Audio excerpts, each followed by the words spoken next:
We're trying to go live right here. Looks like we're connected. Hello. What's going on, folks? It's Chris over at VerrilloTrading. Welcome to my live stream. This is an impromptu live stream, and I am just decided to go live last minute here today. I felt like going live. Let me know if the connection's good, if you can see everything good, if the camera looks okay, if everything looks fine, and we'll take it from there, basically. So the plan for today's stream is to, number one, get everything set up correctly, make sure everyone knows about it, and then the second thing will be to go ahead and answer anybody's questions, because this is an impromptu stream that I wanted to basically give you guys some insights into what I've been up to lately, and honestly just give you free access to me for 1 hour. So ask me anything about life, about trading, about being self-employed, about editing videos, about I don't know, being a young person in today's day and age. How do I use AI? Ask me stuff about coding, ask me stuff about trading, ask me stuff about anything that you think that I can assist you with. Okay, first of all, let me know if the audio is good. Put some ones in the chat if you think the audio sounds okay or if it sounds bad, because I don't know if, okay, he says it looks good. Okay, thank you, bro, I appreciate that. Mr. Guy, man, my assistant, my first #1 assistant for today's stream. So that's it. So I'm just going to sit here and chill out and drink my coffee and just hope that something happens, because I really have no idea with these streams. And I do plan to eventually one day become pretty good at what I call it, live streaming, but that day has not yet arrived. But I have been watching some live streamers just to get an idea of like what people do and everything. But yeah, you know, you can't do everything. And that's something that if I could transfer over to you one virtue, like I get this, I've been thinking about this a lot lately. You know, hanging out with a couple of my entrepreneur friends and a couple of friends of mine, you know. And I think back to the start of this channel until now. And the #1 thing that I would say, if someone wanted to know if there was a secret to, I guess, success or getting good at something, it could be trading, it could be YouTube, it could be editing videos, it could be anything. Actually, my secret would be just sticking to one thing as long as you possibly can, and just minimizing your workflow down to that one thing, maybe 2 things max, and just niching down as much as possible. I find that there's a lot of distractions in today's day and age, so people are often focusing on multiple things at once. And I think that for a lot of people, that's going to be your #1 downfall, is just not knowing what to focus on. So yeah, niching down is like the #1 thing. And this could apply to, well, pretty much anything. It's a very general kind of concept, kind of idea. That's it. So, you know, guys, I'm yours for 1 hour here in this live stream. Ask me anything you've ever wanted to ask me. You could roast me in the comments. You could try and destroy me if you want. I don't care. I'm here. You know, I'm trying to get some internet flack right now. That's something I do quite often, and you know, that's what it is. Can we get some music in the background? Let's see here. What's this? Let me know if you guys can hear this music and if it's disrupting the voice at all. I've raised it up to a reasonable level. Maybe a little lower would be okay. That looks okay. Okay, so our first question is from Mateo. Let me just get this right over here. And he says, I think he said, are you a full-time trader? Hold on. I do see it. Okay. Hello, are you a full-time trader? The answer to that question is no. I am not a full-time trader. And you know what? This is actually one of the most common questions, and I'm fully ready to answer this in the most accurate way possible. If you guys want to know like about my trading and all that stuff. Okay, so I see the first few questions here. What do you trade? Anything about your strategy? How much time did it take you to get money in your pocket from trading? And then do you have any classes and courses on trading? Okay, so I'll start by one at a time. So first thing is, I'm not a full-time trader, and I actually have not been day trading since March of this year. I've stopped day trading since March of this year because I just got too busy with my videos and everything else. I've never in any one YouTube video I've ever made have claimed to be a profitable day trader. Although I was trading live futures for a few years, and I actually learned a lot in that time. And I think that the time that I stopped, which was February, March of this year, which was when I officially kind of started to take a break from day trading. At that moment, I want to say that I was pretty, like, I felt like I was like just close to really what I call hitting that, you know, becoming profitable basically. I was semi-automated in my trading. I was working on a system of automating my things, and I don't know what it was, but basically, anyways, like I said, I just got too busy, and I could not. I decided not to continue and break the routine and go into other stuff. And really, I think that's really been a very beneficial time for me now. So it's basically been the last, I would say, 6 to 9 months have been more of a time of research and development, where I've been working on more stuff in the back end, still researching a lot about trading, learning a lot about trading, learning about the difference between swing trading, day trading, and all this stuff. But yeah, to answer your question, are you a full-time trader? No, absolutely, I'm not a full-time trader. I'm a full-time YouTuber, content creator. That's more of where I make my income. Does the trading affect your psychology? Absolutely. Trading will absolutely affect your psychology, bro. It's actually, that's trading is day trading. Let's talk about day trading. It's pretty much the same thing as professional poker, my friends. You know, it's not a one-for-one relationship. Like, it's not the exact same thing, but there's a lot of things you can carry over from professional poker to day trading. Let me hear what kind of music you guys are listening to here.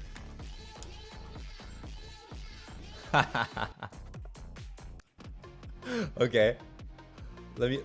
Let's find a good track over here.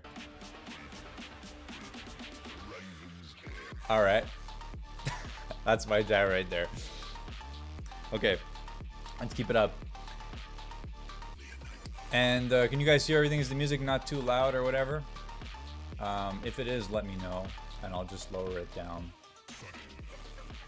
Okay, so that's the thing. Where are you from? I'm from a Canadian province, the only French Canadian province that exists. What was the other one? What do you trade? I trade these days. I look at futures, commodities, as well as I've been paying a lot of attention to various lending markets, crypto markets, as well as I've been doing some research into US Treasury bills lately, and trading those things and doing some math behind compounding, investing into treasuries and long-term investment products, as well as there's an ETF I was researching about the other day, which was Canadian short-term treasury bills. So let me see here. What do you trade? And he said, anything about your strategy you can share. Well, you know, there's a lot of things. I think that, like I said at the beginning of the video, the best thing you can possibly do as a trader, I think, or as a business person, or as anyone who's trying to accomplish anything, is really just focus on one thing and learn as much as possible about that one thing. So that's why lately, well, it's been a lot of stage of research and development, and lately it's been learning a lot about and focusing a lot about long-term investment products, because we are in a, I guess you could say, a medium to higher interest rate environment now. A medium interest rate, I mean, 5% is not that much, but if you look at crypto exchanges and stuff, there's some arbitrage there. There's opportunity if you're looking for that type of, you know, arbitrage. And I'm gonna get shadow banned for talking about crypto, because YouTube just absolutely destroys anything that relates to crypto these days. At least that's from what I've seen. But yeah, I'm really into USDT. I like crypto. I like anything related to kind of decentralized ideas about finance and about trading and about you know, finding arbitrage opportunities between different currencies. I'm into that stuff. Yeah. But you know, trading is such a vast world. So like, I have some experience day trading. I did that for a couple of years, but like lately it's been a lot of researching about software and about more long-term investment strategies. Blitzcm2, I pretty much answered your question already. He said, how much time did it take you to get money in your pocket from trading? Well, the answer to that question is, like I told you, I've never really made a considerable amount of money from day trading. Now, if you talk about investing, yes, I am profitable in my longer term portfolios, but that's different, you know, like it's not really, even that, it's not like some considerable insane amounts of money, you know, like I'm not taking big stock trades or anything like that. Like I'm fully transparent with all of you guys on my YouTube channel. I've always been from the start, and it's gonna stay that way. You know, and when I do get back into day trading, I'm gonna approach it in a way that maintains that transparency. And what I'd like to do at one point, like when I get a lot less busy, which will never happen probably, but I have to visualize it happening first and then materialize it, is if I ever, when I decide to get back into my day trading and focusing on my day trading, what I'd like to do is, because I'm into coding and software engineering, I want to, you know, automate certain aspects of my strategies and show you guys what I'm doing, you know, step by step, and just say, okay, this is what I worked on this week, and like this is what it's doing, and then run the algorithm. So I was having an interesting conversation with a very smart person the other day, a friend of mine from a long time ago, and he's into AI models and all this stuff. AI is a big buzzword, right? But something about AI that when I was talking with him, it clicked. Something in my brain clicked, which is like how an AI model kind of works, or how you train a model. And because my brain is like more programming oriented, like I'm very logical, and I think about like, okay, how is this built from start to finish? Something clicked in my mind, and like I just like had an idea for how you would test a long-term trading strategy. Anyways, I'm rambling a bit, but you know, it's interesting stuff. So research and development is a lot of what I would have been focusing on lately. Do you have a class or course on trading? I absolutely, no, I do not, sir. No, I do not. But what I do, GD, is if anybody requires remote assistance with trading software like TWS, Sierra Chart, I'm pretty much the guy to ask. You know, like if you guys have looked at my videos, this YouTube channel here, VerrilloTrading, is known for being probably the #1 YouTube channel for tutorials about the interactive brokerage trading software, as well as, well, you know, you could say Sierra Chart too. You know, when people look up info for those softwares, my videos are probably the ones that come up, and for good reason, because they're damn good. And I got to tell you guys is that they are getting better and better. As you guys have watched my recent videos, they're getting much better than they have ever been. And making much better quality tutorials for you guys. I'm in the process of updating some older videos.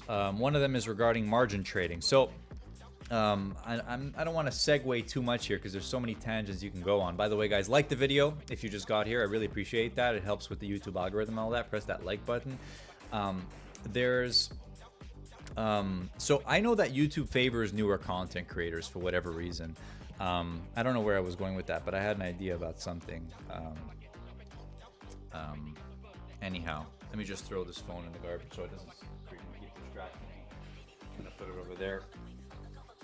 Yeah, I was talking about videos and all that. So yeah, okay, what I was talking about is YouTube favors newer content creators. I'm gonna get to the questions just for a sec here. So I made a video about how to use margin on interactive brokers, you know, I don't remember, maybe about two years ago or more. Okay, and this video, guys, is one of my most viewed videos on the entire channel. So if you go to, you know, popular videos, there's a playlist you can select called popular videos on my channel. Where are we at here? Right screen circle cam.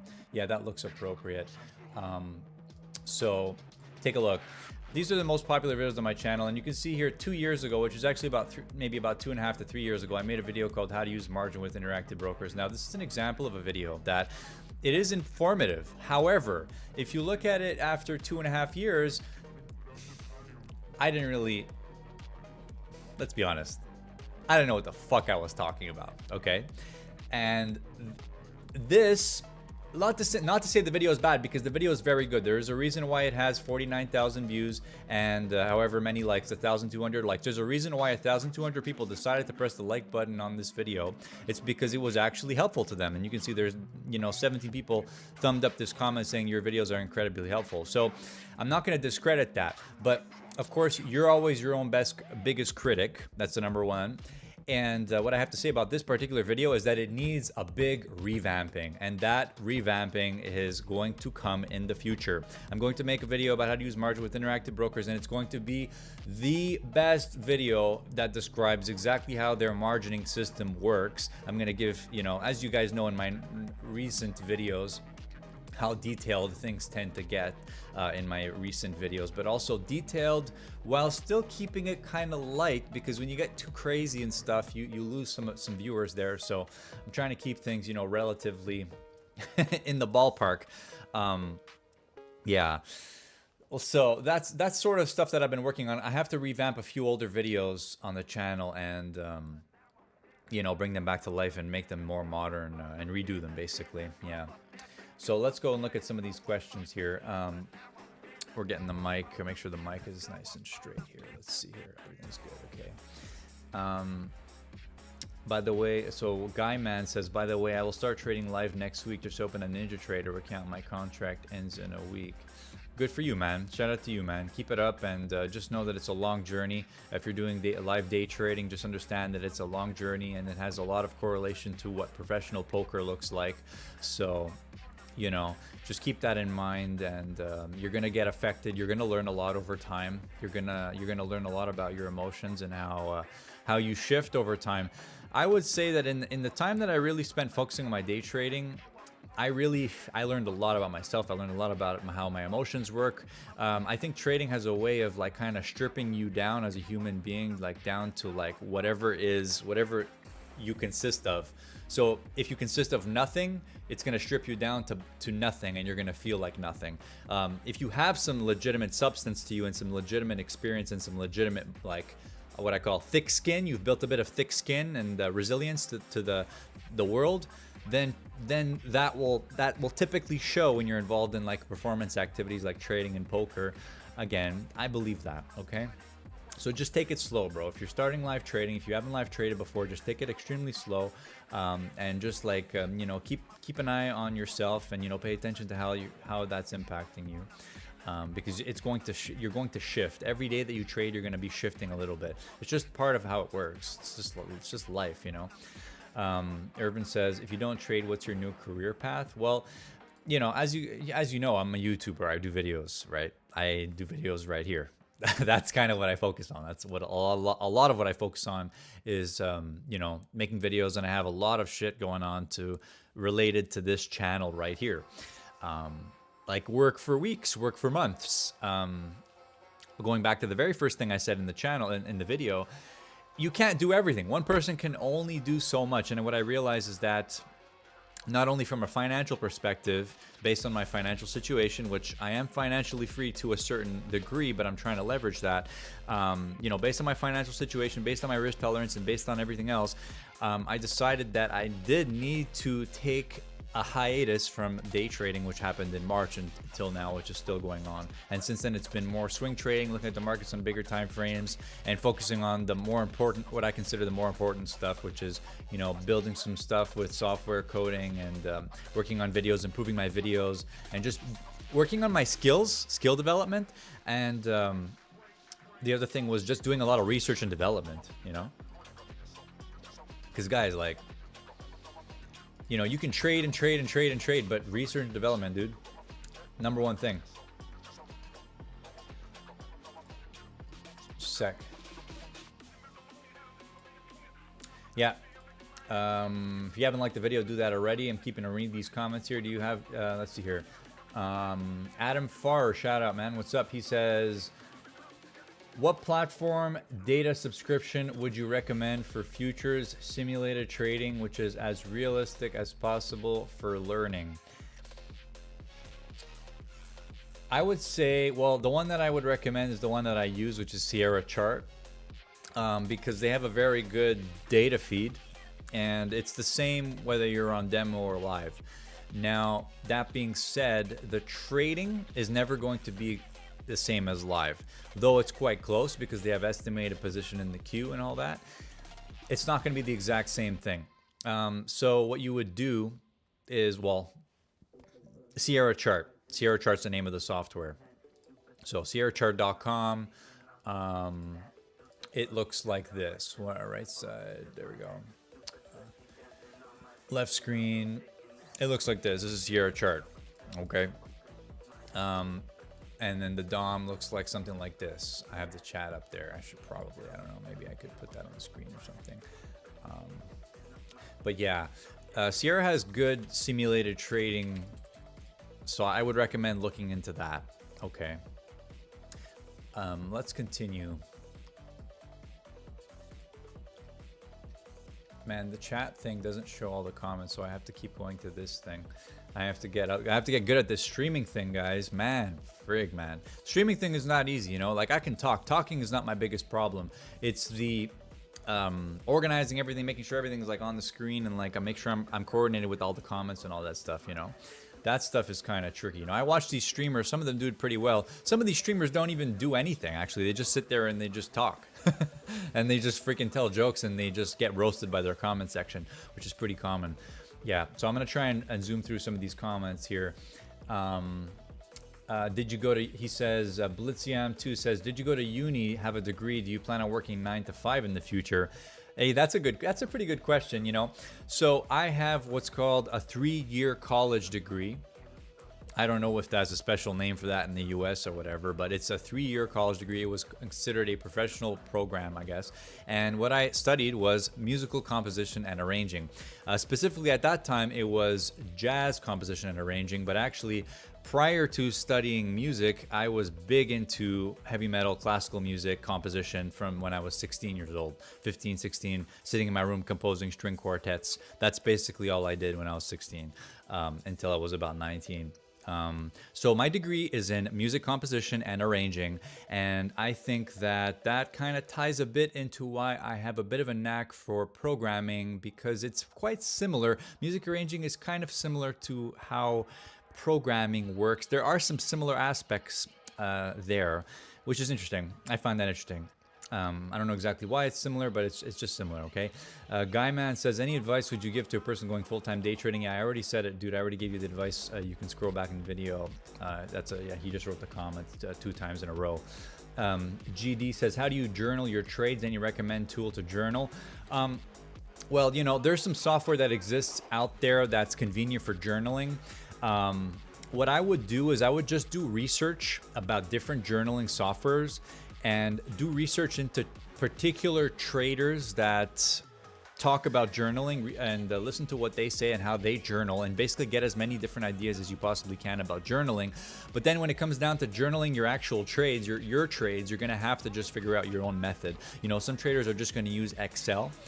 Some traders might use programming to help them, you know, journal their data and keep track of their data. They might use programming to parse through the data to get more advanced analytics, meaning that, let's say you have data for like 100 trades, you want to look through your data and through your analytics to see certain anomalies and things like that. So you might use programming to help you there. So really, there's no perfect answer to how to recommend someone to journal their trades. It's really up to you, what you're focusing on in your trading, what your unique strong points are in your trading, what your weak points are, what you're trying to get better at. You know, all that stuff, it's kind of unique to you. So you can try different journal softwares, like one of them is TraderView. That's a really popular one, TraderView. You know, there's other ones too. I don't know all their names. But, you know, check them out, do research, but I think the number one thing that's going to separate you from the average trader is doing more detailed journaling for each one of your trades.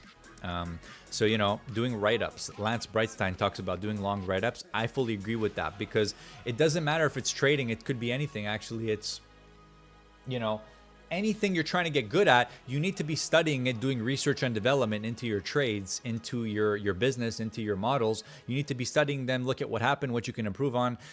That's how models are improved. That's how models are trained. And that's kind of turn off funk. Okay, bro. Correct, but turn off funk. I see the last comment there. That's some funny shit, bro. Yeah, that ties into the conversation I was having with my friend the other day, Mr. Well, he's a musician too, but he's into AI development, well, AI model development. And he was talking about something about training an AI model, and I was listening to him talk, and my programming brain is going off in circles listening to him talk. And I'm thinking about, well, how would I program this model the way he's describing it to me? And I don't know if I'll be able to fully communicate this over the stream, so I might skip over it temporarily. But basically, what it is you have a list of outcomes, right? So you have outcomes. Either it's going to be good outcomes, bad outcomes, medium outcomes, any kind of different outcomes, basically a result of something, a group of different results. And then you have a set of instructions. I like to call it a set of instructions that you provide to try and solve that problem, whatever the outcome was. The outcome was you're trying to give the best possible result to that outcome. So for trading, it would be having a profitable trade or making money on a trade for that type of outcome. For some other problem, it might be, you know, giving someone a set of instructions to solve a very specific problem. And the problem that it is, it's randomly generated. So what I was going off on about this is that you have, you know, your unique set, a data set, and then you're developing solutions to solve the outcomes in that data set. So that's kind of summarizing what it is. That's obviously a lot more complex. There's different, like, what's the word I'm looking for? There's components of your model that go into how you're going to solve those unique problems. And, you know, it's not freaking, it's not like going to the grocery store and buying ice cream and then eating it. It's not nowhere near as simple as that. By the way, I have a big Boston sirloin steak to cook after this stream. If you guys want to hear it, I still hear funk style. Let me hear.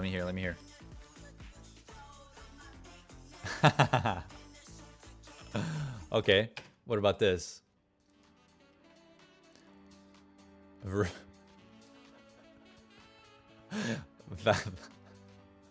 I'm looking at your comments, bro. It's crazy. Okay, just a sec, guys. Let's see here. Going on with those comments.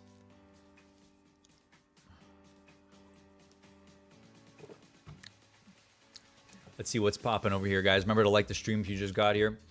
I don't have any crazy affiliate things going on. I don't have any courses to sell. I have a lot of work to do, guys. The only thing I do is, you know, I can do remote assistance for trading software. Hit me up for that. I'm working on developing a calendar for that. Fancy calendar, you know. But that's about it, to be honest. If you guys need help with trading software, hit me up because I'm the #1 expert. Anyone else that claims to be experts, it's not true. I'm just kidding. Let everyone do what they want.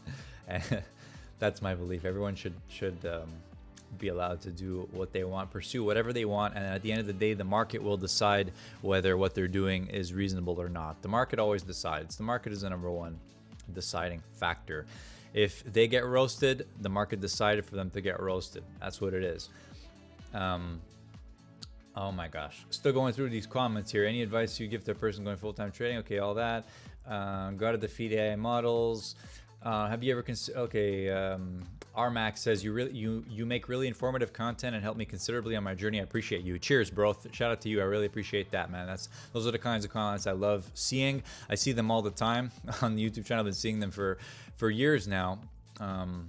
You know, and it's just that's the kind of stuff I work for. You know, like I work for guys like you reaching out to me and be like, man, your content really helped me learn the software. That specific thing you mentioned gave me an idea to do something else. And again, I'm gonna freaking segue another time about this. This is another reason why I absolutely love making videos. And I would encourage anybody, if you're out there and you're considering making content, if you think that you have something to share with the community, I want you to go ahead and do that as fast as possible. And if you need advice on how to start a channel and all that, contact me and I'll help you. Actually, it's not that complicated. All you need to do is upload consistently for 6 months straight on YouTube and you will get some traction, guaranteed. That's what I did when I started. If you're good, the market will decide and you will get some traction on YouTube. But why I love making videos so much is because for every single video I make, there's always something I learned from it afterwards. Because, you know, let's say I make a video about what was the most recent one? Okay, let's say I made a little crappy short video just as a test explaining why I think crypto's a transparent market. Let's say I just did that. Then the guy asked in the comment section, he says, are they still going to be transparent when there's a spot ETF running? So right away, that type of comment is the kind of comment that I live for as a content creator, because it's those kind of comments that sparks a thought, which for me, that thought leads me to being more creative, thinking about it more detailed, and coming up with, you know, at the end of the day, you're becoming smarter, and at the end of the day, you're just going to eventually just make more money and become more successful. As long as you pursue, you know, those thoughts, and you're furthering you're furthering your research and development. That's what I was going on about. Sorry to go on a big tangent, but yeah, I love those comments on videos where people are like, great video, but you forgot about this, or what about this? You know what I'm saying? And then it makes you think, well, yeah, actually, you know what? He has a point with that. Thank you. So if you guys have any comments about that on any one of my videos, go ahead and drop them in there. Thank you. Okay. Have you ever considered creating a course or Discord on everything you know? Jason Jackman, thank you for the comment. It's not that simple. I am the type of individual that I'm not going to just sit here and create a course for something that would be kind of, you know, half-assed. Courses is a tricky sort of thing, and I like having this discussion with other business people, with other smart people. You know, obviously, as you guys know, there's a lot of, you know, saturation of courses online and all this stuff, and you know, I believe that when you promote any product, it has to be a full product. It has to be a full thing. It has to be something that is worth. It has to have value to it. So if I don't think that something has value, I'm not going to share it typically. You know, so the course thing for me, I never really thought of it. I never really decided to go that route because it was just not something that really fit what I was trying to do. Maybe down the road it will, but it really depends, you know. And there's also there's a bit of a negative stigma with courses in the trading industry, and that's not the reason why I didn't do so. But the reason why I have not made a course is because, number one, I haven't developed something concise enough to include into a course. That's the first reason. Second reason is building a course that I believe would be a very, very good and very valuable product would be a lot of work, and I have not put in that work yet on that particular thing, and I've been channeling my energy elsewhere. That's the second reason. And yeah, so, you know, there's just lots of things about courses that are, you know, it's kind of it's a tricky thing, you know. It's one way to monetize content. It's just not one way that I've decided to. I have not gone that route. Yeah. Captain says he's like Bruce Lee. That's cool, bro. Amir, what's up, man? He says, hi, regarding coding and your strategy, which is based on volume profile, do you think that you can write a code to do that automatically? I don't necessarily understand your comment, sir, but yes, if you have the data points, you can instruct your computer to do something with data. So the answer is yes. You know, maybe people who don't know much about coding or programming or software engineering, well, I would say software engineering is not the same as coding. Coding is the act of physically programming the instructions into the computer. Engineering and developing, or in music it would be arranging and composition. That stuff is more like you're actually planning it out. You're sitting there and you're engineering something. You're developing something. That is not inherently the same thing as coding it. When you're coding, you're essentially giving the instructions to the machine. You're telling the machine, okay, do this, then do that, then do this. So if you have the data points, if you have the ability to access the data of for example, the Amir mentioned volume profile, then yes, you will be able to put together a set of instructions to give to your computer to go ahead and do something with that data. And yeah, so the answer is absolutely yes. I believe they have, okay, so let's see here. Jason Jackman says, I believe they have some of your videos on the Sierra website. Yes, that's absolutely true. I developed those videos. And okay, I'm continuing going on the comments here. In winter, I'm like in bear slumber mode. Yeah, tell me about it, bro. I've been going to the gym, bro. I've been on this routine, this late night routine these days. I don't know, man. Everyone's different these days. But look, some motivation for you guys. And I know you guys are mostly dudes in your 20s, 30s, 40s, whatever it is. I mean, you know, here's some motivation for you guys. Trying a new routine, trying to change it up a little bit. I've been going to the gym 5 days on, 2 days off. That's been the routine last week. That's been the routine this week. I'm on 3 in a row now. It's wait a minute. Today's Wednesday. No, I'm on 2 days now. And today would be, no, sorry. Today's Thursday. I'm 3 days in a row. As you guys can hear, I don't even know what fucking day it is.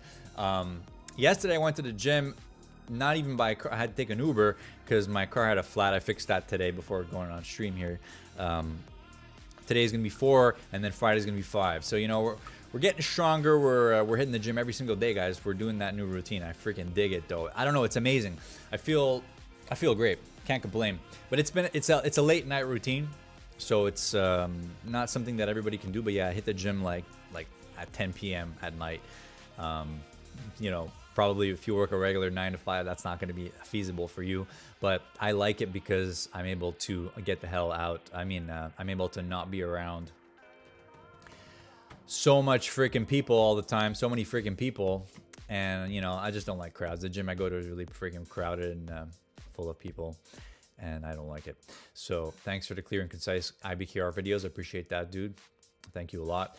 I'm going to read Captain Price's 3,000 comments. Oh, goodness. I'm actually not going to read them. Who plays funk anyway? That's too crazy. Piano's more classical.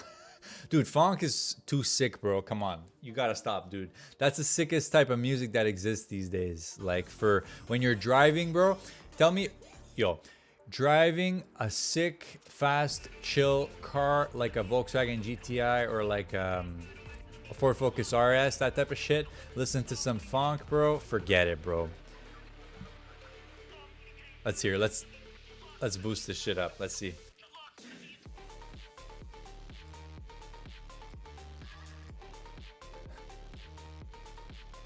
This shit, you know what I'm saying?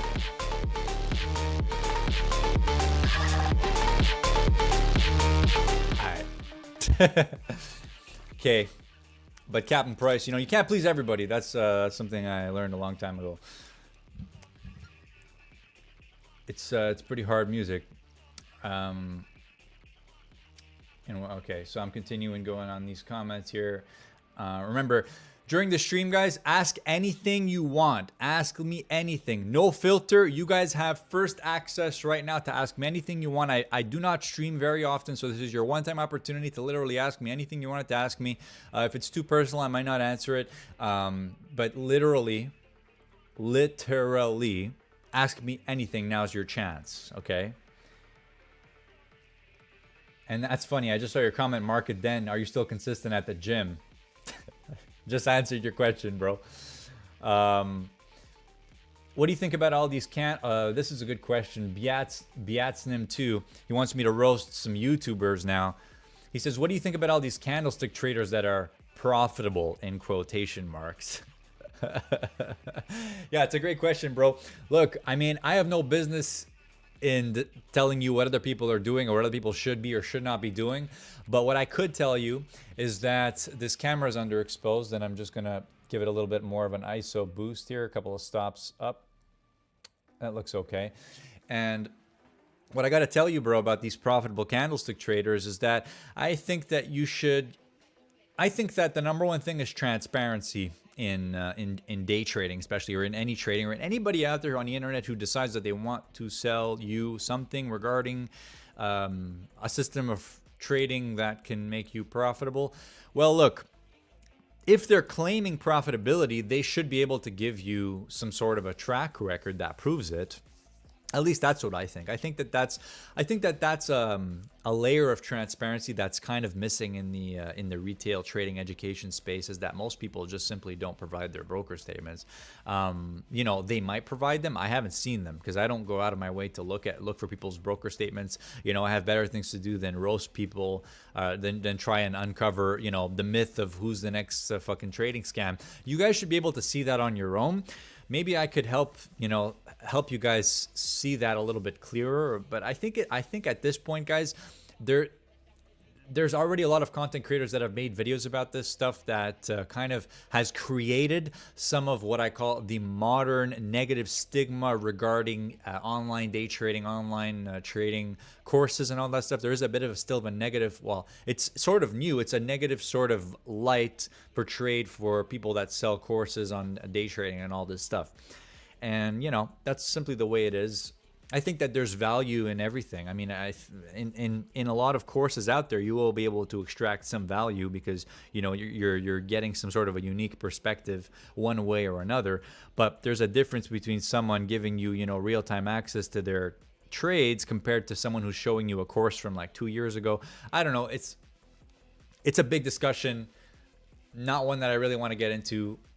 I just don't know. The thing is, just if you're gonna subscribe to somebody's thing and they're claiming profitability, you should ask them for verification to verify that they are what they say. That's all.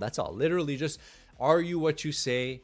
If yes, show me the money, and that's it. It's not that complicated. You know, it's not that they have to make X amount. I mean, whatever it is. I mean, it's too much shit. You know what I'm saying?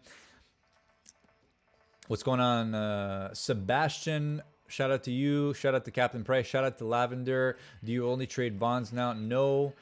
Do you plan to make videos on personal finance and taxes in Canada? GD. No, I do not plan to make videos about personal finance and taxes.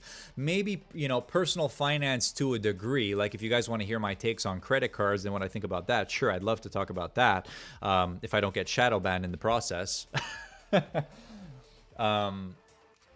But, you know, I don't make videos about taxes. If you need videos about taxes, there's a guy named Shihab on YouTube who makes videos about taxes. He's a personal accountant. If you're Canadian and you're looking for an accountant, check him out. His name is Shihab Personal Finance. He's actually my personal accountant. He has been for a few years.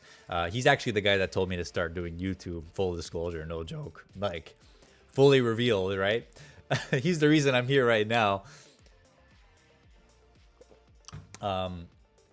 But there's other personal finance YouTubers too you probably want to check out. Need a bit of water, you know. Guys, like the stream. Like the stream. Appreciate it. Dripping water all over the place. It's all good. It's all good. Are we going full cam mode? What's popping? We're testing out the 20 mil lens right now. This is a 20 mil, but we're zoomed in. You know what I'm saying? So, as you guys can see, since the beginning of this year, if you guys have been watching my videos closely, you might notice that the video quality has improved quite a bit. I wonder why. It's not only the camera. Actually, the camera is a small difference. However, it looks fucking dope to me. So, yeah, I like looking dope. You know what I'm saying? Some people ask me, hey, Chris, what's your skincare routine? You guys want to know that? I'll tell you the secret. There's actually a secret behind that. If we get enough, if you put a 1 in the chat if you want to know my skincare routine. Actually, there's not really a routine. I just supplement something. But yeah, I'm going through the chat. Uni's UK term. Let's see here. Do you trade MOC orders, market on close orders, simple passenger?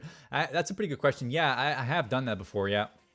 If I'm trying to get in and out of a particular investment position, like a stock position, I've had a few of those. And it's like a lower, less liquidly trading. Oh yeah, I saw the chart. ZB is boring. Okay, fine. What do you want to look at? The markets are freaking closed. Okay, I'll put the chart for ES. Big freaking deal. I'm not trading it anyways. Look at anyways. Doesn't matter. Doesn't matter. Yeah, what I was saying is, do you trade market on close orders? It's if you're trading a less liquid stock that does volume, normally they're going to do more volume towards the end of the day. So if you have your order in, it'll probably get filled on market on close. So yeah, in that scenario, yeah. Trader Cat, what's going on? Do you know if Sierra charts can be used from European? Absolutely, yes it can. Yes it can. Origin Code, what's going on? Shout out to you, my man. A for the culture. What's poppin', G? David Effel, what's going on? Message retracted. Correct, but turn off the funk. Want to point out ES made it to 75. That's cool. Okay, going on here. David Effel, Verrillo, what's your take on tape scalping on Jigsaw without using charts at all? And I want your take on scalping bonds, UB especially, and index futures. Interesting little question, dude, David. So, look, I can give you my answer to that from my own experience from day trading. But I want to tell you before I answer your question, I have not been day trading since March of this year for the reasons I described earlier in the video. But the answer that I have for you regarding what's your take on tape scalping on Jigsaw without using charts at all. Look, I do not know if it is profitable because I have not seen any traders I have not followed any traders for a long enough period of time that only use the DOM without a chart and that have been, you know, profitable over a long period of time, that have not eventually disappeared. So I have not seen any traders that are profitable long term that have done it. But I also don't have my eyes all over. I don't have eyes behind my head. I haven't seen every single trader out there. So I'm sure there are traders out there that do it. I'm sure there is a viable method of doing it. So my answer to your question is, I have no idea if it is profitable. And and the second part of your question is, I want your take on scalping bonds, UB, and index futures. I also have no idea if you can profitably scalp them. Now, I have some theories about the markets and how they work and all that. And my theory regarding futures markets, it's not really a theory, it's a fact, is that they're very efficient markets. They're highly, highly efficient. meaning that it's arguable that there's even any opportunity at all in the short term for kind of capturing short-term price inefficiencies. It's arguable, right? But that goes to the point where that goes to the thesis of what I'm trying to make here, is that I believe that there are moments where there is what Lance Brightstein calls the broken slot machine in futures, and it typically happens when there's more price inefficiencies, like around news announcements and all that, and also moments where the sentiment of a market can shift onto one side or another, where things kind of become a little bit imbalanced, and it increases the probability of certain things happening or certain other things not happening. I know that's extremely very vague, but what I want you to visualize, because you're asking me a question about scalping, what is short-term trading routine, that type of stuff. I have to tell you is that what I believe is that short-term day trading is pretty much the exact same thing as professional poker. And I already said this earlier in the stream. So you have to think about it in a very similar way to how you would manage your bankroll playing professional poker, how you would manage your emotions playing professional poker, how you're going to be impacted when you're playing poker. That's how very much similar it is. Now, there's obviously, it's not a one-to-one relationship. It's very different, because with trading you can kind of you can implement algorithmic approaches too, and you can implement, you know, sort of data science behind that, and, you know, really advanced sort of testing of strategies. And but it's, I guess it would be very easy to overfitch for strategies at that point too. So I'm rambling too much. You know, it's very hard to answer. It's very general questions like that, like what's your take on scalping, because there's no perfect answer. It's actually an extremely complicated answer, because you're asking what you're asking when you're asking that question. David, he's asking, what's your take on scalping without using charts, and what's your take on scalping bonds? What's your take on scalping? What you're really asking is it possible to make a full-time income playing professional poker? Like, that's professional. That's kind of, it's not a very far off question to what he asked. You know what I'm saying? So let me continue. Verrillo and Anomaly, no guitar day. I have no idea what he's talking about. Oh my gosh, guys. Yep. Let's see here. I'm going through the best questions that we got. Do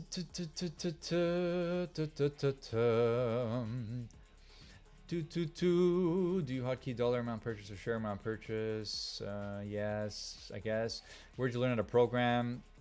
You know, trial and error, watching a lot of people do it.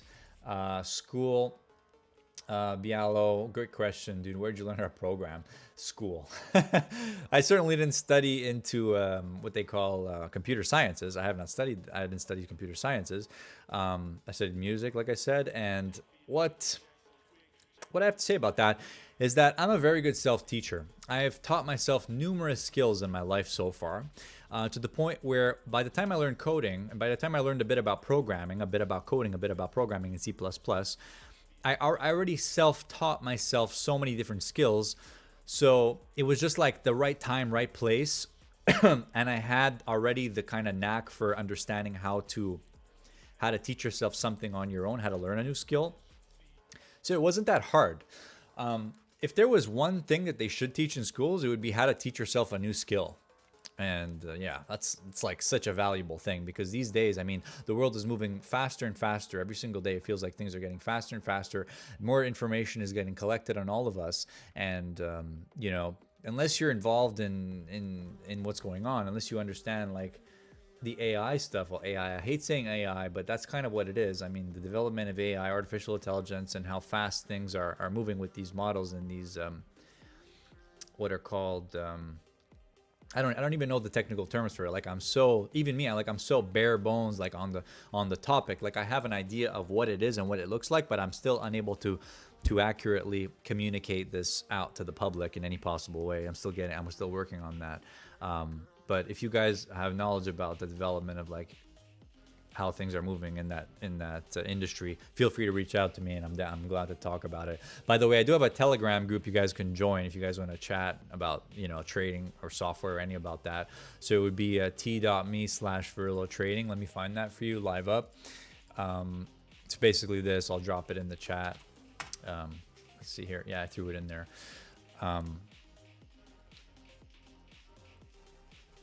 Okay. Yeah, like the video if you guys just got here, if you guys haven't already. Let's see here. How long have we been going? How long have we been going already? It doesn't really matter. I'm going to go until I got no more breath. I'm going to answer all these questions. It's a free live stream for you guys. Free questions. Ask me anything you want. You have all the opportunity to ask me anything you want, except for explicit. No, you can ask me that too. I don't care. Yeah, so self-teaching. Okay, we're experts. We figured out. Yes. Okay, what do you think about Forex? I think Forex is interesting. There's a lot of arbitrage in Forex. Hola, ¿qué tal? He says, what do you think about Forex? I think Forex, there's a lot of opportunity in it, bro.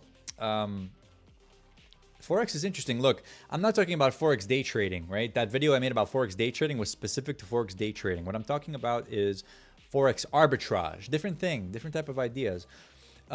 With the involvement of crypto and different things like that, you could, there's a lot of these types of opportunities where you could essentially become your own brokerage, essentially become your own market maker. So I think that there's a lot of opportunity for Forex out there if you keep your eyes open.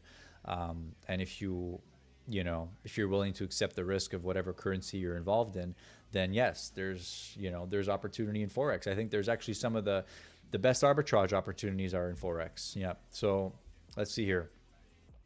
I only get 30 megabytes per second. No way I'm streaming while trading. I live out in the forest. Yeah, he's streaming, bro. Are you streaming? JJ, what's up, man? Did you ever hear or try Punjabi music? Not really, but I know what it is, GD. Reg said message retracted. Troutfly, what's going on, man? Do you still recommend the quote module in IBKR for loading trades? What about hotkeys? I'm new to that platform and trying to get it set up. Recommendations? Thanks, sir. Absolutely, yes, Troutfly. That's a great question, sir. He said, do you recommend the quote monitor in IBTWS? And the answer to that question is absolutely yes, I do. So what I'm going to do is bring up TWS on that screen and show you exactly what he's talking about. So a long time ago, I did a video about what I think is the best #1 window in TWS, and it's actually still to this day, I still use it. It's this one right here, which is the quote monitor TWS. Great window because it allows you to see all your watch lists. You can organize different watch lists in these things, and you can load in symbols. If you're an options trader, you can directly bring in your options to this quote board here and track them, and you can see your open orders and open positions from the same window. So for me, when it comes to TWS, which is Interactive Brokers' desktop software, this is one of the most versatile windows in the entire software. And really, it's because I'm more of a minimalist, right? So it would be like the minimalist approach to trading on TWS, because you could have this thing going next to your options chain, next to a chart, and that's all you essentially would need. And then and then you would basically use whichever tool you need to accompany it. So if it would be like, for example, if you're trading bonds or treasuries, you'd bring up the bond scanner. You might have a scanner going, or if you're trading options, you're going to have your options chain over here going. It's a really useful window. Now, I should probably do an updated video about that, but yeah, that video still stands. That's a video I did about more than 2 years ago at this point, which is I recommended the quote monitor window in TWS. To access that in TWS, you go up to file, you go up to new window. At the very bottom where it says more advanced tools, and then you'll find it under quote monitor. Yeah, that's the one. It's a great window. I use it all the time. Still to this day, on every installation of TWS I install, I still have that going on there. So yeah. Yeah. AK says, bro, you literally saved my trading career because I had to switch to Interactive Brokers with zero knowledge about it. In some way, I learned this platform from the bottom. Thank you so much. Wow, appreciate that, bro. Cheers. Shout out to you, man, and I'm glad it's going well. If you ever need any help with anything, again, feel free to reach out, leave a comment on a video, all that stuff. I'm happy to answer. I try to answer all the comments, guys, but, there's limits to what we can do. I mean, one person can only do so much sometimes. Hello, Marker Analytica. What's going on? Says, hi. The real Johnny B says, I get up at 4 a.m. No 10 p.m. workouts for this guy. LOL. Yeah, that's what it is, man. Everyone's on their own grind. Any reviews on over charts, order flow tools? I have no clue. I have no clue about what that is. How do you get the volume profile on Trader Workstation? Asks Paul Rodriguez. What's going on? To be honest, bro, you go into your chart, right? And I'm just assuming you're using the old charts here on TWS. First of all, I do not recommend using the volume profile on TWS. It just doesn't work very well from what I've seen. But normally what you'll do is you click at the top of your chart and you select view and then you click on volume histogram, and then it should give you a volume histogram of the current day's trading activity. It might show you the prior day. I'm not so sure if it's what exactly it's showing you in terms of the data. It looks like it's showing the prior day combined with today. But yeah, that's how you get it there. But since IBKR now has implementations to TradingView API, you might be able to get TradingView's volume profile there. I haven't even looked at the charts yet, the advanced charts. I've gotten multiple requests so far about, hey man, can you check out the advanced charts in TWS? And I haven't even looked at them yet at all. That's how, you know, insane things have been. That's what it is. And also I like to test stable software. I'm not so much a fan of testing brand new implementations of stuff because there's always going to be instabilities, always things to fix. You know, I prefer to test stable software because, you know, that's where you find either you're going to find real problems or no problems.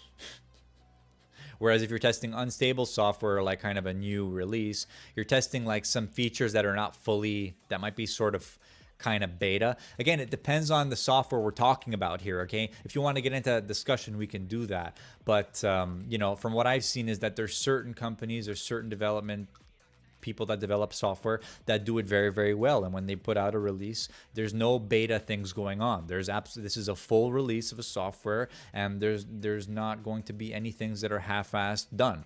Whereas I've seen other things that when you look at it, there's a lot of things that are kind of half-assed. But again, what I'm seeing when I'm describing that to you, it's from my own perspective, and when I'm viewing a software, like I said, I'm viewing it from my own perspective. And my perspective is I'm extremely critical of a lot of things, you know, and because I know that I could probably make it better. Anyways, let's not get into that.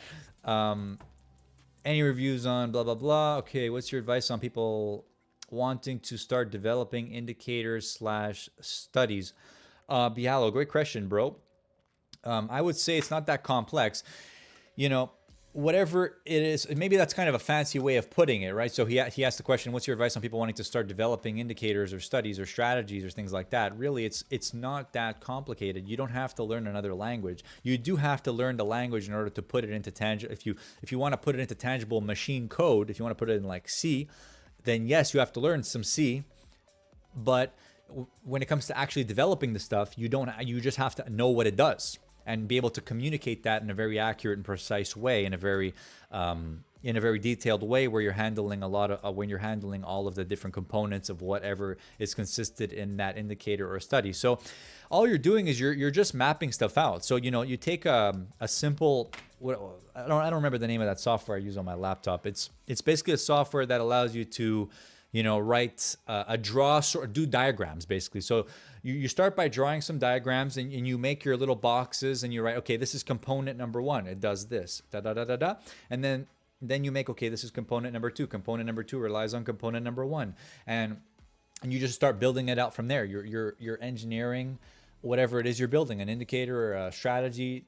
That's the start of it. I mean, you have to be able to accurately communicate these ideas into some tangible format to either then go ahead and convert it into machine code or present it to a programmer that can convert it into some sort of a machine code for you. But at the end of the day, it's just, you know, you're connecting the dots, you're putting together your ideas. And that's why I like to create a link between programming and music composition and arrangement, because it's pretty much the same thing. I mean, if you're writing a string quartet, there is a sort of a baseline, a formula for how the thing is supposed to work in.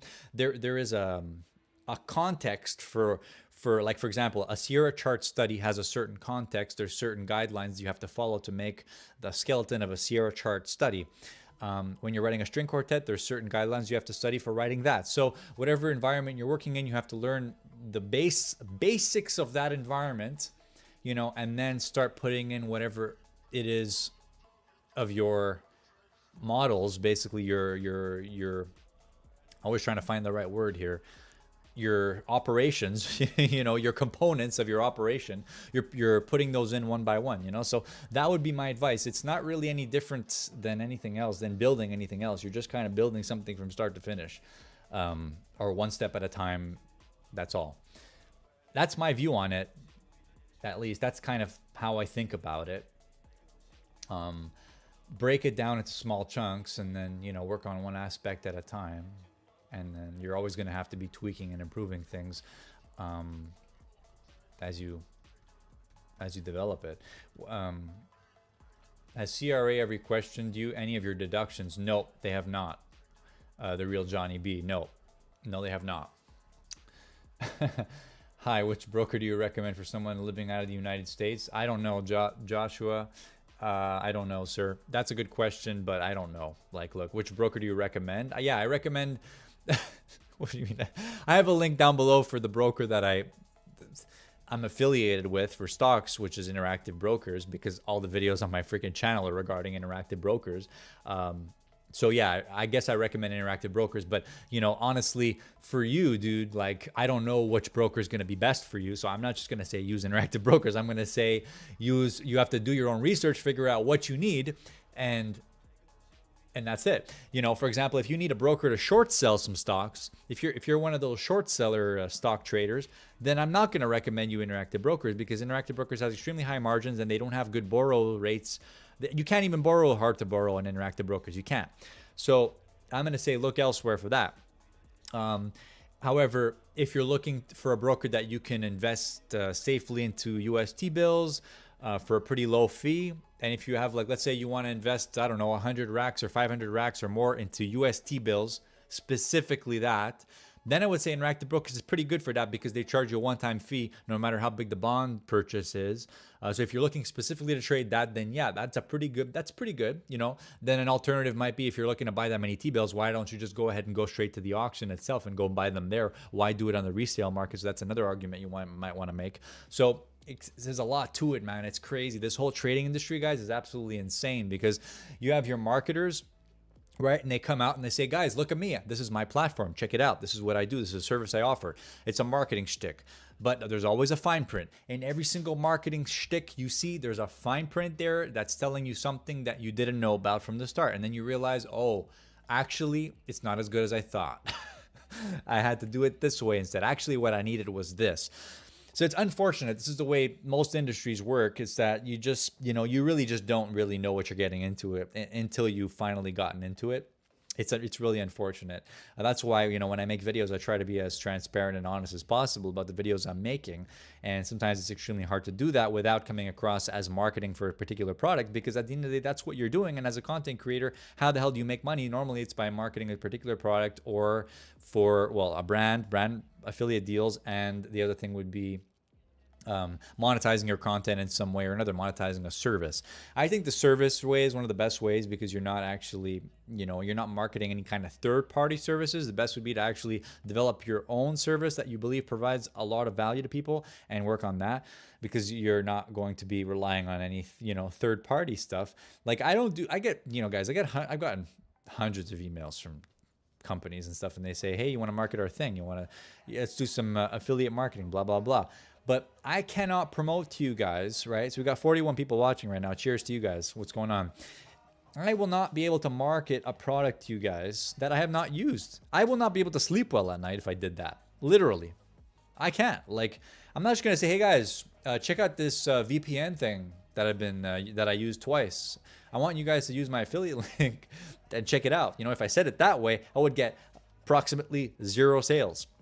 So most people who do affiliate marketing will never tell you that they've actually never fucking used the product themselves. It's pretty sketchy. It's hard. It's a tough market. Anyways, that's why I don't do that.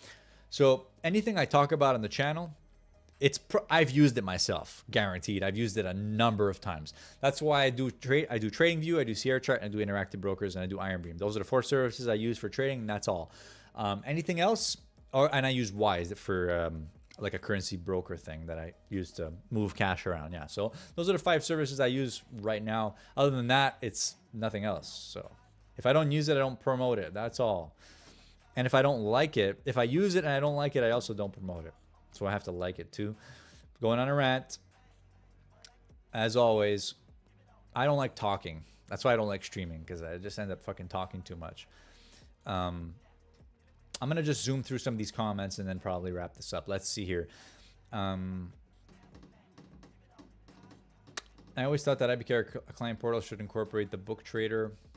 I think they have it, Jordy. They already have that. They have access to the... I'm not sure if you can get the book trader on client portal, but I think you can get it on their mobile app. Yeah. Yep. All right, NQ or ES, don't matter. Let's see here. Where could I learn more about the Doom? Joshua Aguirre. Where can I learn more about the Doom? The Dom, I guess he means. The question is, I have no idea. I mean, the answer to that is I have no idea. Because there's so much content out there. Basically, you'd have to just watch as many videos as you can about it. Test it yourself to see what kind of information you can get out of it. The more content you consume about something, you're going to be able to eventually fish out what is the bullshit stuff from what's actually the good stuff. Combining that with looking at it yourself and doing your own analysis, your own studies, your own research and development, which is something that nobody wants to do. Must I reiterate this a million times over?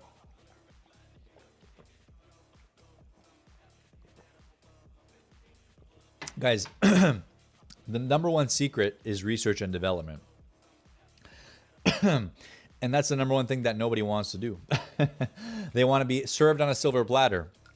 A nice Boston sirloin, which is coming right up after this stream, by the way. They want to be served on a silver platter instead of doing the research and development yourself. Whereas I fully believe that if you do research and development for yourself, you will come to far more conclusions than you could ever determine elsewhere. And then what you can do is you can combine your research and development with the other sources of information, or test it against the other sources of information that you find out there on the net to see how good your models are. Like, think of it. You think these guys like Renaissance Technologies and these crazy, quant hedge fund firms, you think they didn't do any research and development? That's all they freaking have done. That's all they've done. They do a shit ton of research and development to develop these models to crush the markets, And obviously it sounds like gold when I'm talking it like that. They're not crushing the markets. They're doing business. They're trading the markets. They're doing research and development on the markets. That's what they're doing, guys. I mean, that's what they're doing. They're working. They're doing research and development, baby. Let's do it. But no one wants to do research and development.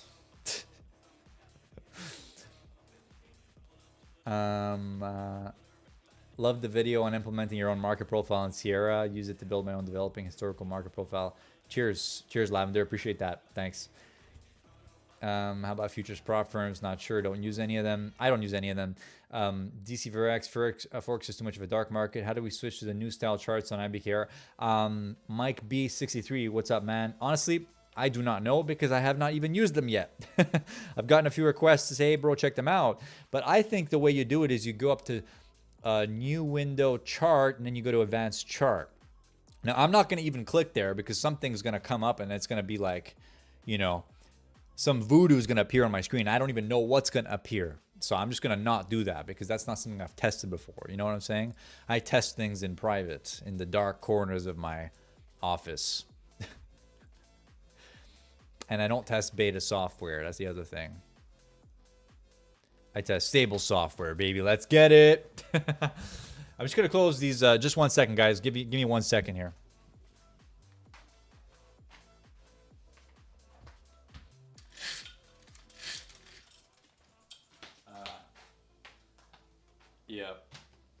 Yup. Let's see what's popping over here. Yo. Oh, man. Coffee's almost done. Stream's almost done. Drop in your last questions, guys, because now's your last chance to talk to me for another year because I have no idea the next time I'm going live, to be honest. The next time I'm going live, it's going to be some crazy fancy-ass stuff going on the screen. There's going to be things flying across the screen left and right. You know what I'm saying? Actually, no, that's not true. I'm just talking shit. Like most people do. Most people talking or just talking shit. They're just yapping. That's why I don't like streaming because all it is fucking yapping all the time. I'm not into this yapping bullshit. I like listening. I'm a professional listener. So I don't like yapping. But unfortunately, in order to stream for you guys, I have to yap. So what I'm going to do after this stream to calm down from this whole yapping session is I'm going to go make a nice steak, chill out, listen to some good music, listen to some nice 80s rock, jam out, and just chill, bro. And then go and do some research and development because, bro, I can't stop. You know what I'm saying? All right, let's check it out. Bro, you helped me a lot. Cheers. Cheers, Trout Fly. Siak141 says, do you believe that market profile or volume has edge? I don't know. I think it does. I think volume has edge. I think market profile and volume has has edge if you employ it in a way that has edge. Obviously, that sounds super vague, right? But I think it does, because it's giving you data, it's giving you information. So the guy asks, do you believe market profile or volume profile is an edge? It's not an edge in itself. The market profile or the volume is not an edge in itself. But what can be transferred into an edge, into a trading edge, is the data that you can extract from that indicator. And by doing research and development, you can, I said that, at least take a shot for every time I said that this stream, by the way. By doing your research on it and doing your testing, you can extract some information from that, which you can then apply to your trading, which can result in you making money trading in the long run. So yes, you can extract some edge from it. Do I know how to do it? No. I'm talking out of my ass, but that's how I would do it. I would analyze the data, and at the end of the day, I'm breaking it down to the very fundamentals of what needs to be done here, which is you have the indicator in front of your face, right? You have the data that it presents to you. You need some way to collect that data and analyze it, and then test it against something to determine if it is something profitable, if it is something legitimate, if you can extract something legitimate out of that. And, research and development, you're building, that's what it is, That's how I view it. Everyone has a different view on things, but it has some viable information there. I mean, at the end of the day, it's objective fact. The market profile and the volume profile, volume as well, it's objective, factual information that everybody sees into the market. So absolutely, yes, I think it's crucial information for trading. Okay, so I'll go on to the next question now before I go too insane on this. Let's bring up the full cam. You know what I'm saying? Shout out to the 20 mil lens right here. We also got the 35. This is the shit that I've been filming most of my videos on for all this year. The thing is, this thing's got a horrible focus breathing problem, which is coming. Sony, help me out, motherfuckers. Get the update for the camera. It's coming. It's coming next. It should be coming next year. If you guys know what focus breathing is, put a 2 in the chat. Focus breathing, man. Oh shit, that shit is ugly AF. Although it's cool. That's why on this 20 mil, when we're cropped in like this, we ain't got no focus breathing. Cause I can do this shit. Yo, what's poppin', G? And we're always focused. Anyways, stop screwing around, buddy. Get to work. Let's see here. Stop yapping. Did you trade today? Nope. Did not trade today, James. Did you see the rallying power hour before it happened? Nope. Did not see it. May I ask if MBO data has helped you in your trading decisions? Actually, yeah, that's a good question, Day Trader NY. So, Day Trader NY. Again, I'm going to tell you, because any question regarding day trading, I need to inform you that I have not been day trading actively since March of this year. But when I was day trading prior to that, I was using the MBO data very frequently. And my answer to your question is yes, it has helped me in my trading decisions. Because if you're looking at that real-time data and you are using the orders on the book as some sort of as data, right, as information, then the MBO is going to give you another layer of information there, which can be helpful. If you're looking at bids and offers, it is going to be helpful to you, I think. Okay. And what could be even more helpful is if you can quantify that in, well, you don't necessarily have to quantify it, but you can just analyze the data to get more perspective into how the market is operating. So when you use the MBO data, it's a good tool for research and development, because it helps you see how these arbitrage firms and these market maker firms and these who knows who are placing their orders, right? You'll see how the orders shift on the book. Sometimes, depending on the product, they're working 2 lots, they're working 3 lots, they're working 5 lots, etc. Sometimes they're only working 1 lots on the NQ, for example. And you'll see, you get an idea. You see, okay, well, that's what's happening. That's what I'm observing on this depth of market.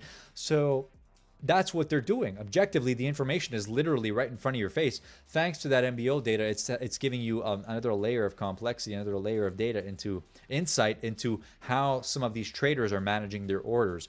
So from a perspective of research and development, if you want to get more knowledge about how these people are actually trading the markets, then yes, 100%. If you trade options and you long stocks, IBKR is the best broker for retail in pretty much every country. If you trade futures, go with the futures broker for good margins. Thanks, DC Verax. He pretty much cleared it up there. That's a good response he gave there. He also said, DC Verax, shout out to you, man. He says, if you short stocks, go with a good broker that locates shares and has low margin fees for leverage. Yeah. Easy to say, hard to find. A friend of mine who trades exclusively on the short side, he uses, what does he use there? I think it's Trade Zero, or the other one is Center Point. Yeah, but I don't know. I'm not marketing for those people. I just don't. I'm just saying what he uses.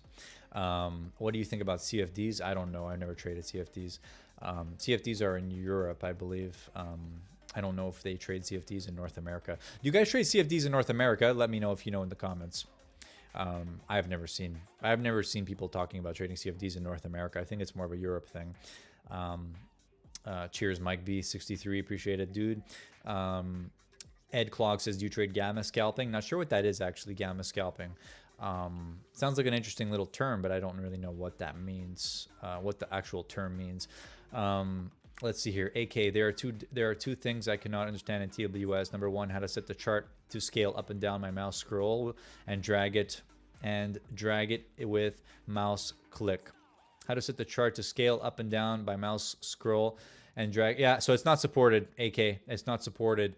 So look, it's just not supported. Wrong screen. It's not supported. So look, when you scroll the mouse wheel on a chart in TWS like this, okay, these are the old TWS charts, the legacy charts. I like to call them legacy charts.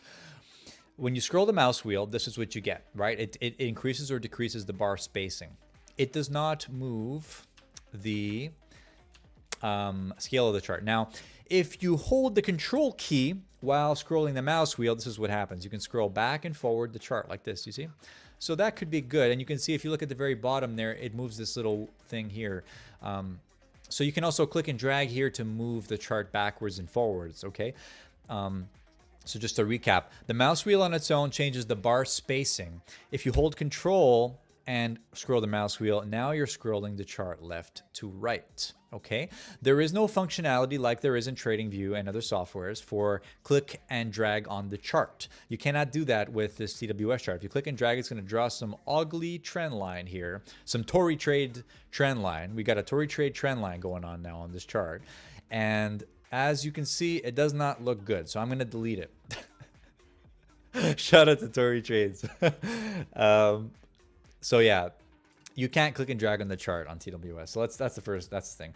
And then the second question he asks is AK, he says, number 2, is there any possibility for presets not being crossed with hotkeys? Not to be crossed with hotkeys. So the number one thing you have to understand is that a hotkey in TWS, when you go up to, for whatever window, let's say you're trading off of your chart, right? You're a chart trader, finale boss, and you want to trade on your chart, right? So you go to edit global chart configuration, and then you go to your chart trader, and then you go to hotkeys. So what you have to know about hotkeys, so let's say you configure some hotkeys here. So you configure a hotkey for buy. You configure a hotkey that says, okay, I want to buy, I want to place a buy limit order 5 ticks below the bid. Just for an example, you configure your hotkey to do that, and your hotkey is on the key Shift B on your keyboard, Shift B, right? When you press that hotkey, what you're doing is you're telling TWS to explicitly perform the instruction that you have instructed it to do. And it is going to override any order presets that you have configured in TWS. So the hotkeys will override the presets. Okay. Now, when you configure a hotkey, it is possible to say just default. If you leave these options when you're configuring a hotkey in TWS, if you leave it as default, then it's going to use what you configured in your presets. So that's good information to know. So in TWS, you have your presets that you can configure for different asset classes as well as individual symbols if you want. And when you configure those, you can set up, the whole thing. So let's say if you go to modify stock presets, this is a demo account, by the way, because there's a problem in the new TWS versions where it displays your account number at the top of the title bar and at the top of the book trader. So I decided I just have to, if I'm going to go live, I have to be on a demo account here because it's just, I'm not going to fucking publicly display my account numbers. You know what I'm saying? It's just ridiculous. It's just absolutely ridicule. It's just absolutely insane that I don't even know why. Like, I don't even know why that happened. Anyways. So here's your order presets, and whatever you configure here is your default presets for a particular asset class or a particular symbol if you want. So these are going to be your defaults. Yeah. So to answer your question, bro, as simply as possible, the hotkeys override the presets. If you leave the options in the hotkeys to default, then it uses your presets. Got it? Cheers. All right. Let's hear. Cheers, Radu. Cheers, Chris. Have a wonderful day, bro. Appreciate that. Adrian Lely says, thanks. Appreciate it, dude. No problem. Going through the comments. Do you use market profile from higher time frame? I don't use what's called the TPO chart. I've never used a TPO chart, but I use some similar concepts of market profile. When I was studying with a mentor a couple of years ago, and when I was learning about market profile concepts, I learned about a few market profile concepts that are extracted from, I guess, the Jim Dalton method of the market profile, but I don't use the TPO charts. Those particular things that I extracted from the market profile are, one of them is called one-time framing. It's a very simple concept. The other ones are the different periods of the market profile, like the M period. You know, I don't know all the names, but I remember that M period was, I think it's the last 30 minutes of the trading session. Someone can correct me if I'm wrong in the comments. I think M period is either the last hour or the last 30 minutes of the cash, of the real-time hour session, okay? M period. So that's a market profile technique right there. Another market profile concept is single prints, as well as high volume nils. Those are market profile, volume profile concepts. So you don't have to use a TPO to use market profile concepts in your trading. Yeah. I think they're interesting though. I think those ideas are very interesting because it allows you to it gives you a little bit of more context into what the market's doing. You know what I'm saying? Compared to, you know, just using simple candlesticks or, you know, whatever people use these days. Gives you a little bit more context. So I use that to get a little bit more context. People use all kinds of different methods to get context. So whatever they use. You know what I'm saying? Did you see the response from Sierra regarding UX and why they will never develop Sierra to implement UX? No, I did not see that, no. But I do know that the reason is because it's just too expensive and they don't have enough users using it. And yeah, actually, you know what I may have seen? I think they, well, you know the way they respond sometimes. It's just the way it is, man. I mean, it's just the way it is, bro. It's the way it is. I mean, it's funny. I mean, you can laugh at it if you want. I enjoy it. It's just interesting. But yeah, maybe a little on the extreme side. But, you know, to each their own. You know, I believe that that's what it is. Broski knows how to extract. Captain Price, Lavender, what's going on again? She says, Syriac, I built a multi-time frame developing market profile that takes the session 4 hour, 1 hour, and 10-minute profiles and averages them. I found a really good edge with this. Hey, that's cool. That's awesome. Shout out to you. AK, no, actually there is a third. How the heck you learn it yourself. Wish me luck and prosperity in all your activities. Wish you luck and prosperity in all your activities. How there is third. How the heck you learn it yourself. AK. Actually, oh, okay, I understand. It was your third question, AK. Yeah. How the heck did you learn it yourself? I'm just good at learning stuff. I'm good. I'm a good self learner. And I'm a software nerd, right? So I've been using, guys. Just to put it into perspective, I've been using software programs for a long time. You know, more than 10 years. I've been sitting in front of computer screens for more than 10 years. So after that amount of using of software, you kind of understand when things work or how things work a little bit. I mean, it's not that. It's basically like anything else. You're working a muscle, right? So if someone stays in the gym and sleeps in the gym every single day, damn well they're gonna build some muscle. They're gonna make some fucking progress. They're gonna learn a few things. They're gonna learn a few things about how the gyms work, how to build muscle, I don't know. They're gonna learn a whole bunch of stuff. Okay, so when you sit in front of a freaking computer screen looking at software all day, you're gonna learn how software works. And that was me basically. So I started with music production software way back, and then eventually evolved to trading software, starting in 2018, 2019. That's when I started trading. My first trading software ever that I looked at was Quest Trade. It was interesting, but it was pretty bad. Let's be honest. And the broker fees were freaking high, man. Those guys were ripping everybody off. They probably still are, to be honest. Anyways. And that's how the cookie crumbles, Captain Price. Oh, one more question. How do we add the executions and average price line with the new charts? Thanks, man. I'll mark that down for when I look at the video, bro. So I'll write it down. So I'll write 1 second. Execution lines, average price. Yeah, I still haven't even looked at them, but it's on my to-do list to look at the advanced charts on TWS because that's what everybody wants these days. You know, that's what I'm saying. Lavender says, do you think MBO is worth the cost? Well, I think on Sierra it's like $10 more. So yeah, I think it's worth the cost. I think it's worth the cost. I mean, you're paying $10 more to get more data and more, you know, analytics into how the market works. So I think yes. I mean, if you're going to use it, then yes, absolutely, it's worth it. What do you think about funded account trading futures? I don't know, Hossam. I don't know. You know, I get this question a lot. I really, to be honest, I just really have no comment. I have no comment. Let's see here. Let's turn up the music here. I'm gonna put the actual music on my speakers to get a different vibe going on. You know what I'm saying?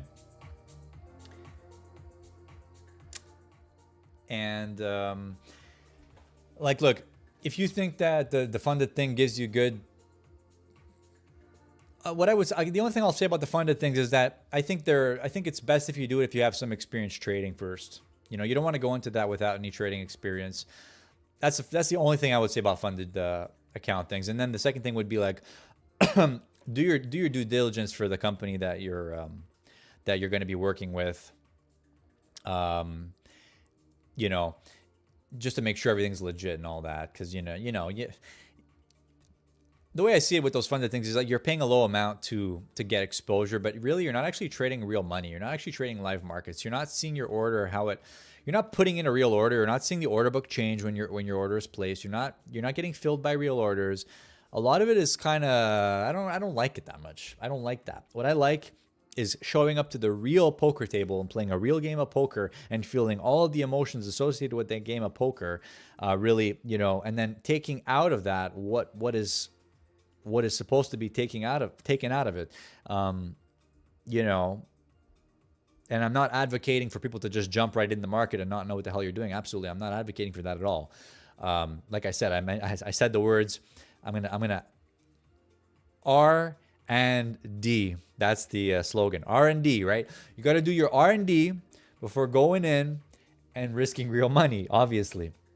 But when it comes to playing the real game of trading, playing the game of, you know, day trading, you know, you got to understand you got to know what it feels like to sit at a real poker table, my friends. Because if you don't, you're going to get absolutely destroyed. What was his name? Tom, I saw it on Twitter before I was at the mechanic waiting for my tire to get fixed.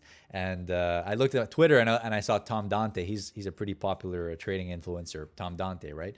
He made a post about this, about a guy who spent like 2 years developing an algo. And then he traded live for their first day and his first trade lost and he didn't know what to do. It just made me laugh because it's so fucking true. You know, it's you know, what's the difference between sitting at a real fucking poker table with real sharks compared to a simulated poker table with real sharks? There's a difference, okay? There's a difference. Anyhow, CFDs are illegal for everyone in the USA. They are illegal in Europe, Australia. They are the worst product offered to retail because they literally a dark market where the market maker or broker manipulate prices. Thank you, DC Verex. Thank you. That's absolutely true. So basically a CFD, to my understanding, is like this other derivative of, it could be a centralized market or it could be a decentralized market. So it's basically the broker. My name is broker number 5, Jonathan, broker number 5, right? I start my company, broker number 5 Inc.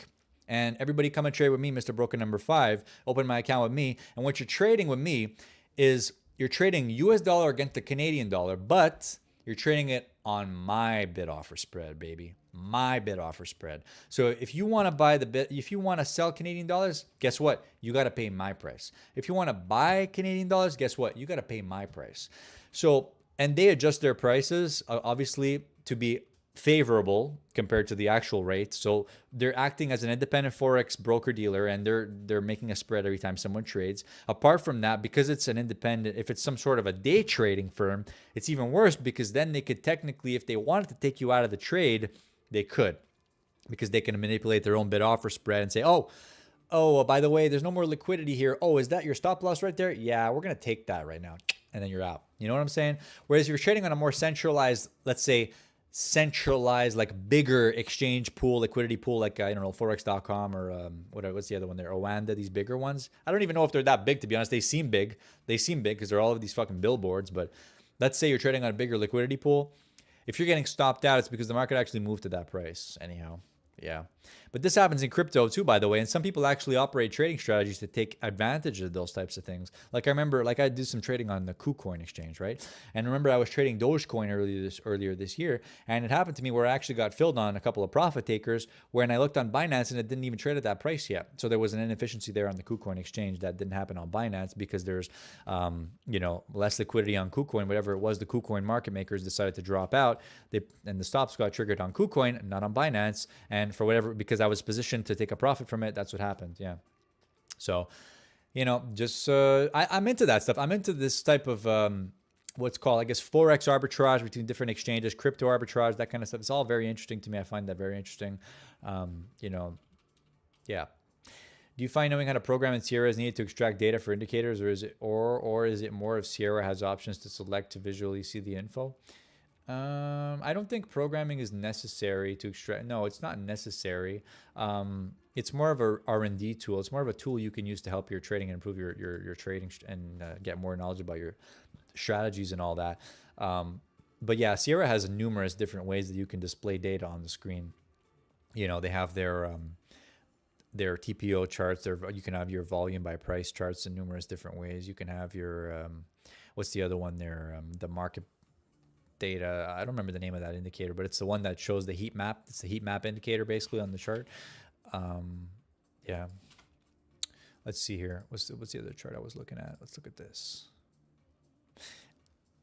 Yeah, so I don't really know. Looks like TWS is just built different. I used to trade via Trading Technologies and Stellar Platform, which is just a copy, and it's hard to master TWS. Thanks for making it much easier. Alt plus left click allows me to drag the chart left and right in TWS. Yes, yeah, AK, yeah. TWS is a bit weird. I mean, look, I think it's a good software in the sense that it has a lot of good functionality to it. It has a lot of very advanced functionality and a lot of very good tools that other trading softwares wish they had.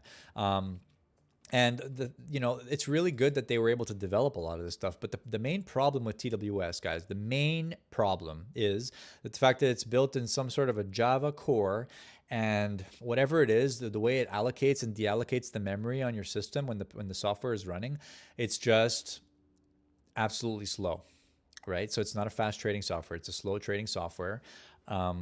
But the analytics that you can pull out of it are very, very advanced. Like they have a bond scanner, they have stock market scanners, bond scanners, scanners for pretty much any market they support. You can pull data, any symbol that they support, you can pull it out of their API. I already did tests, for anyone who's questioning on how fast their API is, you can go look at my video. I pulled out an entire options chain. I don't remember how many symbols, but I think it says it at the end of the video how many symbols I pulled. But basically I was able to pull, let's say, a few hundred option symbols in a matter of a couple of seconds. Obviously in C++, things are lightning fast, and get real-time data for those things. Their API is very fast. It's probably not as fast as Sierra Chart, not even close, but it's fast, okay? And you can pull numerous symbols out of it too. You might have symbol limitations. I think there are symbol limitations on TWS on interactive brokers. You might have to be careful about that. I'm not sure if those limitations apply for the API. They probably do. But, the thing with TWS, like I said, it's slow. Don't expect it to be fast. I mean, look, it's not like a fucking turtle slow. It's not turtle slow, but it's not a C++ program that's using native operating system window generation. I don't know about fancy terms for it, but it's not like Sierra Chart, which is just, a basic window and, just some fancy stuff inside of it. It's really not as simple as that. It's built on Java, which is a lot more slow. Yeah.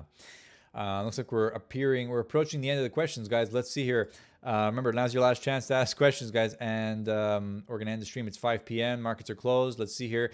Looks like, yeah, 1 year. After 1 year, how much maximum win-win? I don't understand the question. Trout fly, yes, that works. Thank you. How do you feel on XRP at weekly support? Seymour Liddy Cabrera, cheers. Shout out to you, man. XRP at weekly support. I haven't looked at it. I guess I could look at it on TradingView. Let's see here. I think I have crypto here. XRP. Does that look like weekly support to you? I don't really see a weekly support. I mean, I see something there. I see something there at 65 something. So it would basically be the high of this. It would be, 1 second. It would be 62 cents. as well as 65.82 cents. There's a couple levels there, but if you're asking me weekly support, no, I don't see. I also see something here, but this is a little bit outdated, which would be 54 cents. Yeah, 54, and also lines up with this more recent data. So yeah, weekly, I don't see a weekly support you're talking about, dude. Actually, what I see is this. You see this green bar right here? This would be Monday, 6th of November. The green, you are seeing this, yeah, you are seeing the screen, correct? Yeah, so the low of this bar, I'm seeing that as 60 cents. So that might be the weekly support he's talking about. If it holds above that, that is short-term context.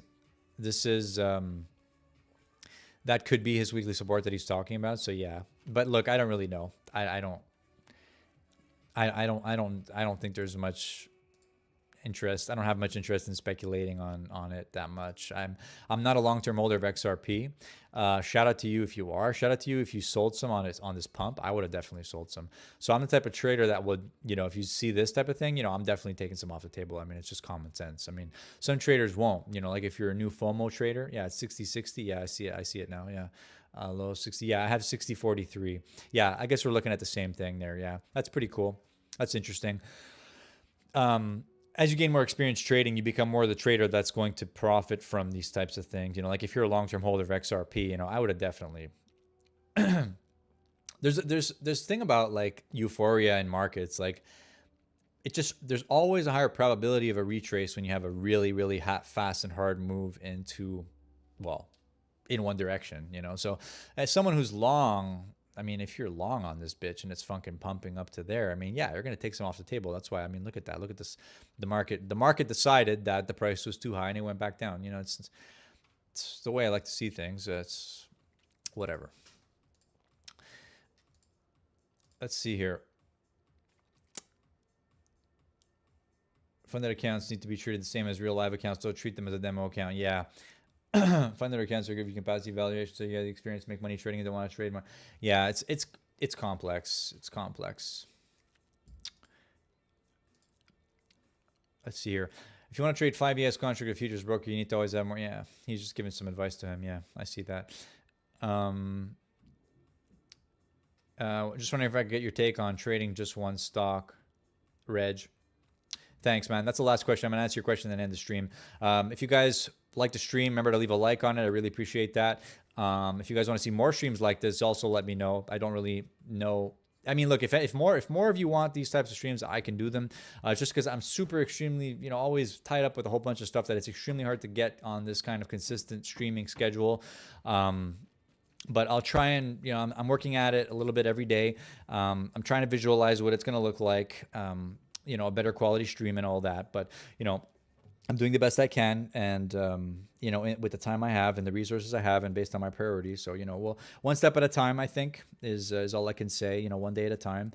So thank you guys. I appreciate it. Thank you for watching. I'm going to answer his question. Just wondering if I could get your take on trading just one stock. So I think there could be potential issues with that. There could also be potential benefits with that. The benefits with just trading one stock would be that you really get to know that one stock and how it moves and how its participants typically trade. Because when you just trade one stock, if you trade, it's like showing up to the same grocery store every freaking day for like 2 years. You eventually know like everything about that grocery store. So it's the same thing. I mean, you trade the same stock every day. You're going to learn a lot about that one stock. You're going to learn things that people don't know about it. People who are just looking at it on a scanner every today and catching it. Oh, look at this stock. It's pumping. Let's do some trading on it. You're going to be more at advantage than them because you understand, some more of the nuances about how this stock typically operates when it's under higher volatility or lower volatility, high liquidity, low liquidity conditions. So I think that will hold true because you're going to have more of an understanding into how it operates. But there is also a negative side to this, is that my belief is that I don't think that every stock will always be in play every single day, unless it's one of these large cap names that really has a high track to the market. But then again, you can also make the argument, I believe also that the market is going to experience periods where it's not in play at all. So like, I believe this, right? So I'm not a trader that trades only one market all the time. Part of my understanding and principles of how markets work is that, well, part of my understanding of how to trade profitably comes from trading the market when it is more in play, when more people are talking about it, when there's more sentiment behind a market, when there's more narrative behind something, when there's actually like a legitimate, something people are actually talking about in the market that's actually giving it some movement, So it's arguable because there are traders out there that trade the same market all day and don't use narrative at all. And I guess these guys they rely on more technical edge, So I'm not going to discredit that because they do what they do. I'm just speaking from my perspective. When it comes to stocks, I guess it can be exaggerated even more because if you look at if you're looking at, for example, small caps or mid caps, then it really exaggerates the point I'm trying to make about the negative side, which is that when a stock is not in play, it's dead most of the time. And you're just literally trading with the algos and the liquidity providers for that particular stock on that day. And there's limited opportunity. It might just be completely random. There's not much sentiment behind that symbol. So I'm a believer in that sentiment, and narrative has a big role into how the stock market operates. Crowd psychology and how the general public perceives something and what the information is being fed to the general public by CNBC and by all these big news providers. I can get into that. It's interesting. I think about this, I think about, well, if everybody's talking about it, how can there possibly be any opportunity there? Well, the answer to that in my mind is that there is opportunity in places where everybody's looking, but you have to be very, very careful because the opportunity is typically short-lived. So there's typically going to be an opportunity there, but then it's going to result in a lot of people losing money in some way or another. And I think that's how the mainstream news narrative operates.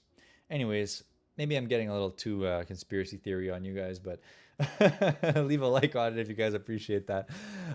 So yeah, that's my thoughts on it. I mean, trading one symbol is perfectly viable if you have viable statistical and you've done in your research and development on that one ticker enough that you do have, you have edge trading that one ticker, then yes, follow the data. That's my belief at the end of it.